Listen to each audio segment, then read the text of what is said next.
we would work like miners. We'd go down into the caves and into the mines at the beginning of the day. We'd eat lunch down there, and we'd work our entire shoot day there. When we came topside, we wouldn't know if it was day or night.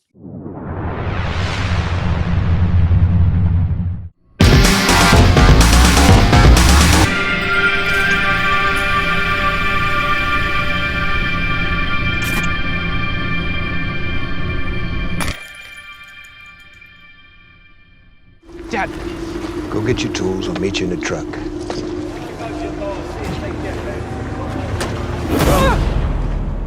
Eric? Eric! I got you. Thanks very much for taking the time to speak to me. No, absolutely. Yeah.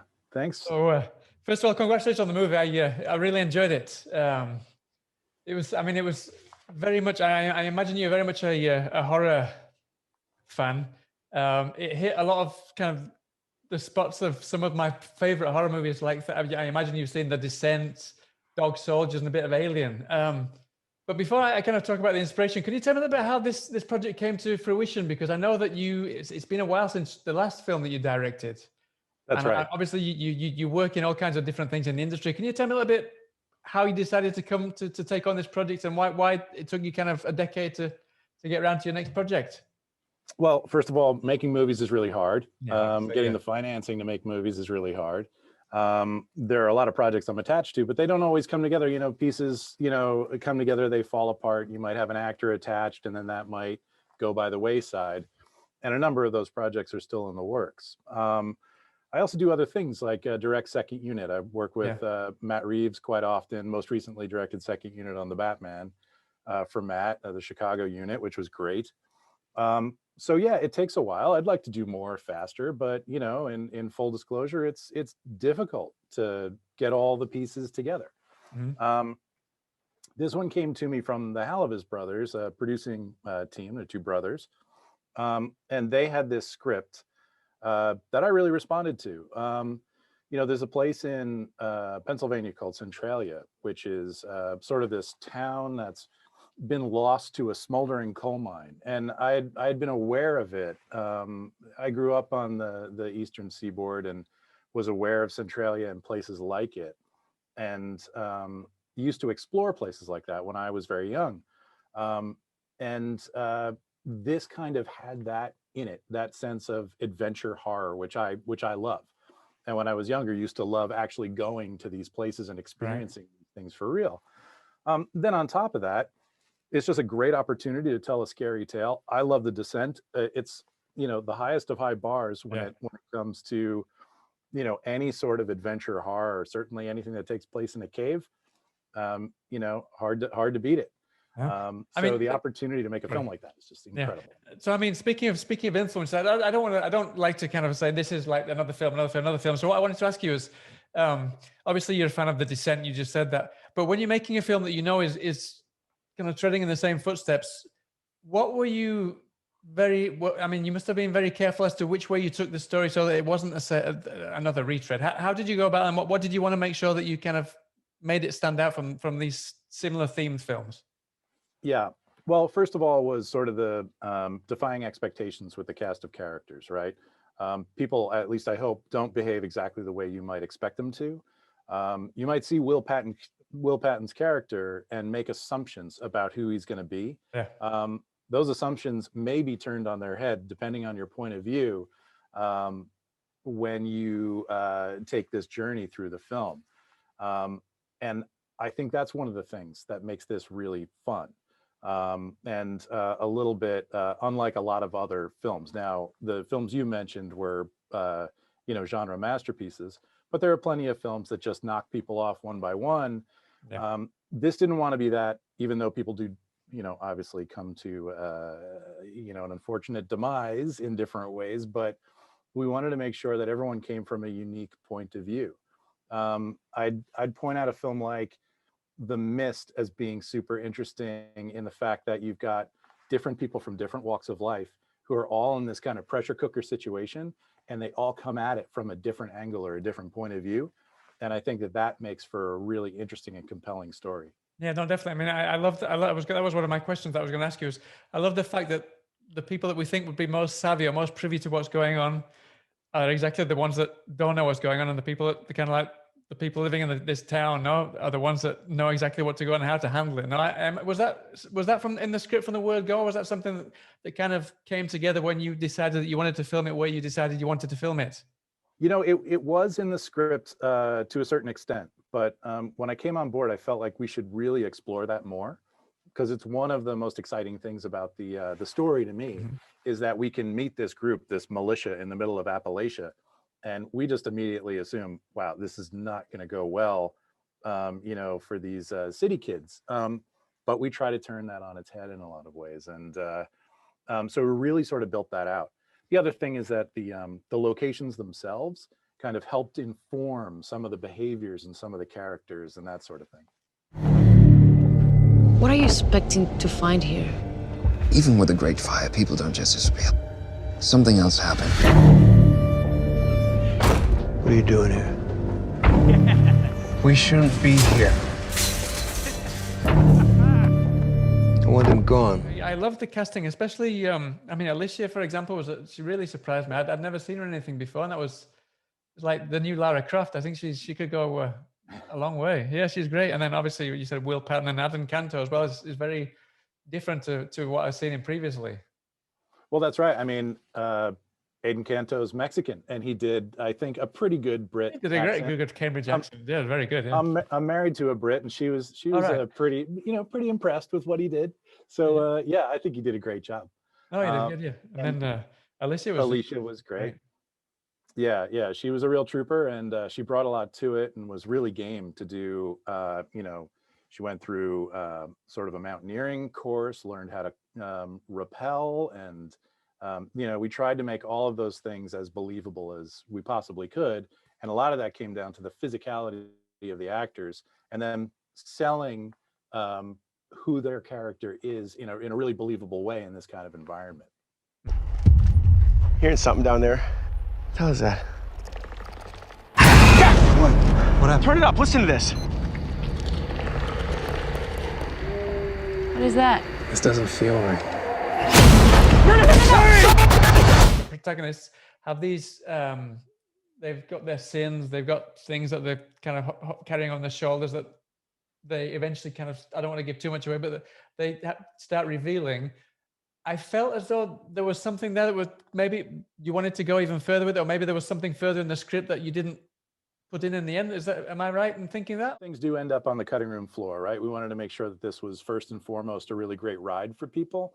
But you're absolutely right. That was an important aspect of the film, that each character and what they face in these really difficult kind of situations, you know, kind of belies who they are. And, you know, in a way, the monsters in this monster movie force that upon people. It really makes them kind of recognize what their own beliefs or flaws might be. And a lot of that is amplified by the situation. So yeah, if there's ever a second film, I'd like to explore it more. Brilliant, good to hear. Also, something that I really loved about the Chernobyl Diaries as well was the fact that it was, I mean, this one isn't found footage, but the Chernobyl Diaries was in a roundabout way found footage, but it never really kind of felt like the typical found footage that we were used to. And this is what I enjoyed about this one, that it wasn't found footage, but it had that feeling, but it wasn't shaky cam and didn't feel like you were in a found footage film. Was that something that you were striving for as well?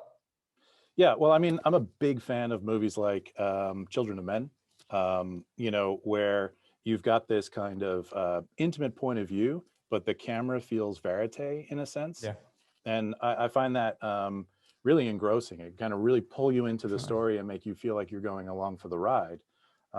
You're right. It's not, neither film was meant to be found footage, but it is meant to kind of take you there. And, you know, I think when you're working with limited resources in terms of time and budget, it's a good idea to really sort of lean into the strengths of your team and, you know, making a film feel big in terms of world building, but to do it in a clever way. That's not going to burn up a lot of time. And one of those ways is to get a really great cinematographer who's, you know, really good with, you know, filming people and capturing moments in the real world. And on the first film that was on Chernobyl Diaries, it was Morton Soberg, who's absolutely incredible.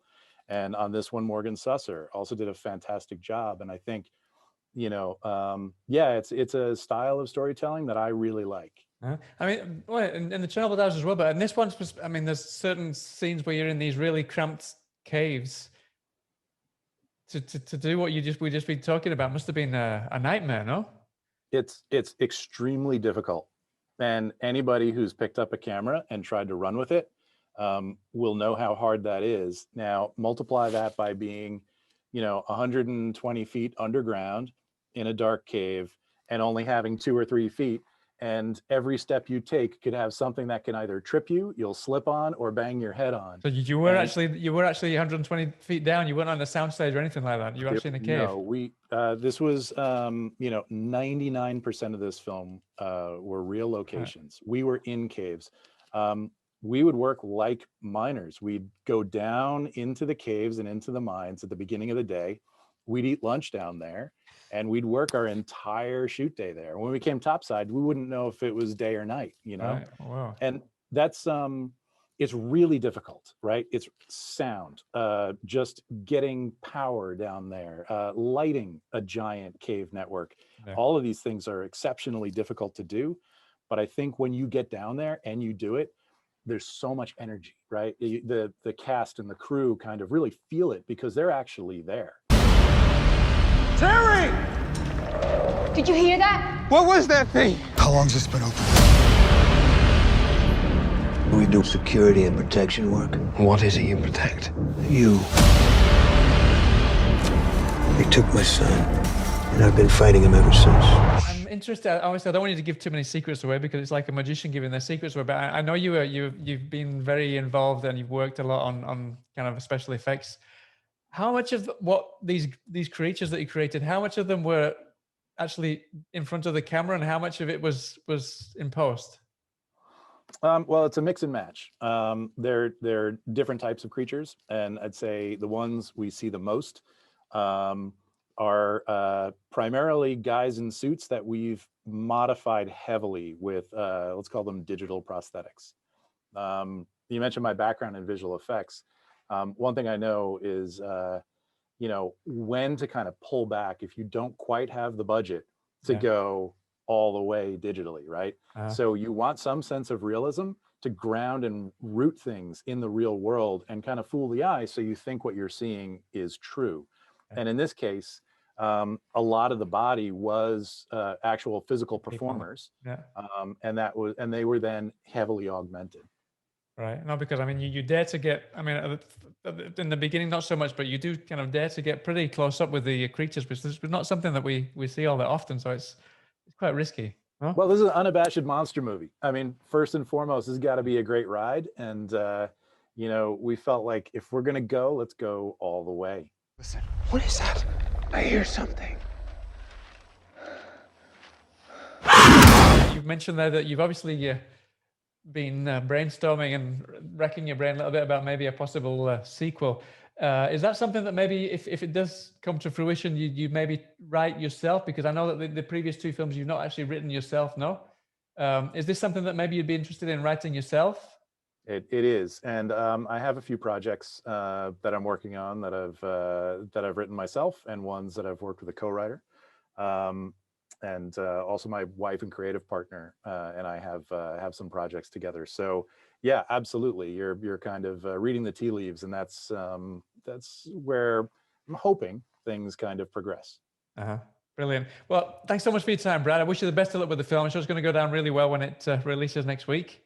And I hope to speak to you about a possible sequel or one of these plans these projects that you're working on. Fantastic. Thank you so much. All right. Thanks so much. All the best. Take care then. Bye now. You too. Bye. This isn't good. No matter what you do, don't let him grab you. Get me out of here! Jamie! Get down! Go! I got you.